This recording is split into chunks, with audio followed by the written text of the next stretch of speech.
दुनिया को corona virus से छुटकारा कब मिलेगा, इसे लेकर किसी के पास कोई जवाब नहीं है, क्योंकि कोरोना वायरस का इलाज अभी किसी भी देश के पास नहीं है।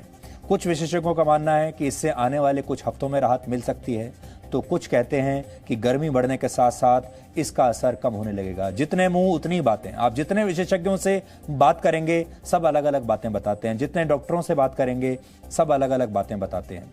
लेकिन अमेरिका की हार्वर्ड यूनिवर्सिटी द्वारा की गई एक नई स्टडी के मुताबिक ये वायरस वर्ष 2024 तक भी सक्रिय रह सकता है और इसी वजह से दुनिया को अभी कई वर्षों तक सोशल डिस्टेंसिंग का पालन करना पड़ सकता है। इसका मतलब ये हुआ कि अब वर्षों तक आपका लाइफस्टाइल चेंज हो जाएगा, या ये भी कह लीजिए अब हमेशा के लिए आपका जीवन बदल जाएगा। आप पहले जैसे जीवन काल में दोबारा नहीं जा पाएंगे। यानी लोगों से कम मिलना जुलना, सोशल डिस्टेंसिंग, हाथ मिलाने की बजाय नमस्कार करना दुनिया के नए संस्कार बन जाएंगे। इस स्टडी के मुताबिक अगर जल्द से जल्द कोरोना वायरस की वैक्सीन नहीं ढूंढी गई तो अमेरिका जैसे देशों को वर्ष 2022 तक सोशल डिस्टेंसिंग का पालन करना पड़ेगा और 2024 तक संक्रमण के शिकार लोगों की निगरानी भी करनी पड़ेगी, क्योंकि धीमा पड़ने के बाद यह वायरस एक बार फिर तेजी से हमला कर सकता है। इसलिए यह मत समझिए कि कोई व्यक्ति अगर ठीक होकर भी आ गया तो अब उसे दोबारा उस संक्रमण नहीं होगा। इस स्टडी में कहा गया है कि अगर इसकी वैक्सीन बना ली गई और अस्पतालों की व्यवस्था बेहतर कर दी गई तो शायद इस वायरस को फैलने से कुछ हद तक रोका जा सकेगा। इस स्टडी को तैयार करने वाले डॉक्टर मार्क लिप्सिच के मुताबिक अगर ऐसा नहीं हुआ तो फिर बीच बीच में ब्रेक देकर सोशल डिस्टेंसिंग और लॉकडाउन जैसे तरीके बार बार अपनाने पड़ेंगे। लंबे समय तक स्कूलों को बंद रखना होगा और लोगों को घर से ही काम करने की आदतें अपनानी होंगी। यानी आप जो वर्क फ्रॉम होम की बात आजकल कर रहे हैं, अभी आपको लगता होगा कुछ ही दिनों की बात है, हो सकता है आपको कई वर्षों तक वर्क फ्रॉम होम ही करना पड़े। हो सकता है वर्षों तक स्कूल भी ऐसे ही बंद रहें और जो बच्चे आजकल डिस्टेंट लर्निंग के जरिए घर बैठे जो क्लासेस, डिजिटल क्लासेस के जरिए पढ़ाई कर रहे हैं, शायद यही नॉर्मल बन जाए, नया नॉर्मल जिसे आप कहेंगे।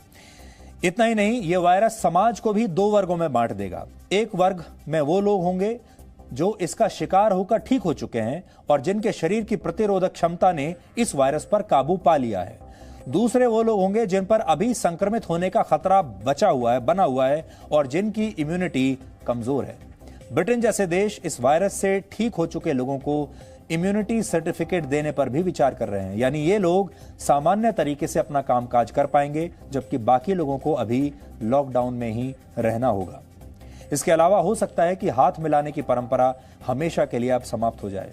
आमने सामने बैठकर मीटिंग्स करने वाली परंपरा भी शायद हमेशा के लिए खत्म हो जाएगी और समारोह और प्रार्थना सभाओं का तरीका भी हमेशा के लिए बदल जाएगा। बल्कि आप कह सकते हैं कि यह तरीका पहले ही अब बदलने लगा है। हो सकता है शायद भविष्य में मंदिर, मस्जिद, चर्च और गुरुद्वारों में भी जाने से लोग कतराने लगेंगे और शादियां, जन्म और मृत्यु जैसी परंपराएं भी हमेशा के लिए उनकी बदल जाएंगी और लोग ऑनलाइन ही इनमें हिस्सा लेने लगेंगे। दुबई में तो ऑलरेडी सरकार ने यह रूल, एक कानून बना दिया है कि अब वहां पर ऑनलाइन शादियां हो सकती हैं। हो सकता है बाकी और देशों में भी धीरे धीरे ऑनलाइन शादियां होने लगेंगी। और जन्म और मृत्यु को लेकर सबसे ज्यादा हमारे देश में जो परंपराएं हैं वो या तो जन्म को लेकर होती हैं या मृत्यु को लेकर या विवाह को लेकर, लेकिन ये तीनों ही अब हो सकता है सब कुछ ऑनलाइन होने लगेगा। किसी की मृत्यु पर भी आप शायद वहां जाकर शोक ना मना पाएं और ये होना शुरू हो गया है। एक और बड़ी बात हो सकती है, आपने अक्सर एक शब्द जरूर सुना होगा जिसको कहते हैं बिजनेस ट्रिप्स। यानी काम काज के सिलसिले में लोग एक जगह से दूसरी जगह ट्रैवल करते हैं, यात्राएं करते हैं, लोगों से मिलने के लिए जाते हैं, मीटिंग्स करते हैं, डेलीगेशंस यहां से वहां जाते हैं। हो सकता है ये सब भी हमेशा के लिए बंद हो जाए और लोग आपस में दूर से ही डिजिटल मीटिंग्स कर लिया करें। कोरोना वायरस के बाद की दुनिया कभी भी अब पहले जैसी नहीं रहेगी। इस महामारी ने न सिर्फ लोगों के संस्कार हमेशा के लिए बदल दिए हैं, बल्कि आने वाली दुनिया पहले से बहुत अलग होगी। कोरोना काल के बाद आपका जीवन कैसे हमेशा के लिए बदल जाएगा, इस पर हमने एक छोटा सा विश्लेषण तैयार किया है जिसे आपको आज जरूर देखना चाहिए और ये देखकर आप अपने आप को मानसिक रूप से इस अगले चरण के लिए तैयार कर पाएंगे अपने आप को। और आपके लिए अच्छा ये होगा, जितनी जल्दी आप अपने सोचने समझने के तरीके में बदलाव लाएंगे, अपने जीवन में बदलाव लाएंगे, उतना ही कम परेशानी आपको आगे भविष्य में देखने को मिलेगी।